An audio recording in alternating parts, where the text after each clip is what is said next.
চলো তোমাদের সঙ্গে একটা সুন্দর সন্ধ্যার গল্প শেয়ার করি। আমরা সেদিন চলে গিয়েছিলাম বড় বাজারে। আসলে আমি যেহেতু চুয়াডাঙ্গাতে নতুন, তেমন কিছুই জানি না, চিনি না।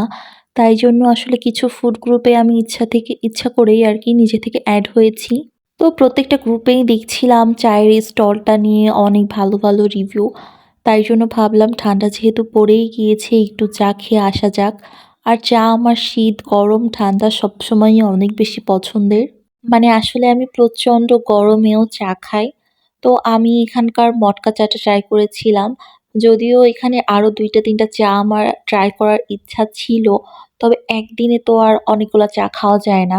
তাই ভাবলাম যে আজকে মটকাটাই ট্রাই করি। তারপর এরপরে আস্তে, আস্তে করে বাকিগুলা ট্রাই করব।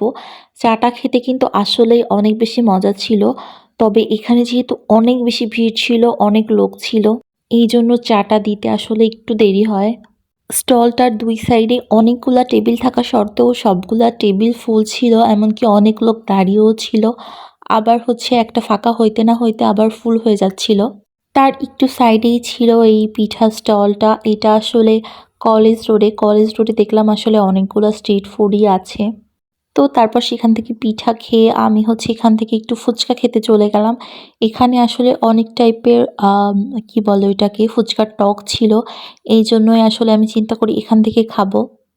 তো এখানে ৪ টাইপের টক ছিল। এখান থেকে আমি ২ টা টক দিয়ে খেয়েছি। একটা হচ্ছে তেঁতুলের মিষ্টি টক, আরেকটা ছিল পুদিনার টক। আমার কাছে ২ টা টকই অনেক বেশি ভালো লেগেছে। এখানে আরো ছিল হচ্ছে তেঁতুলের টক আর হচ্ছে ঝাল টক। এই তো তারপর আমরা দুজনে আরেকটু ঘোরাঘুরি করে ফুচকা খেয়ে বাসায় চলে আসলাম। আল্লাহ হাফেজ।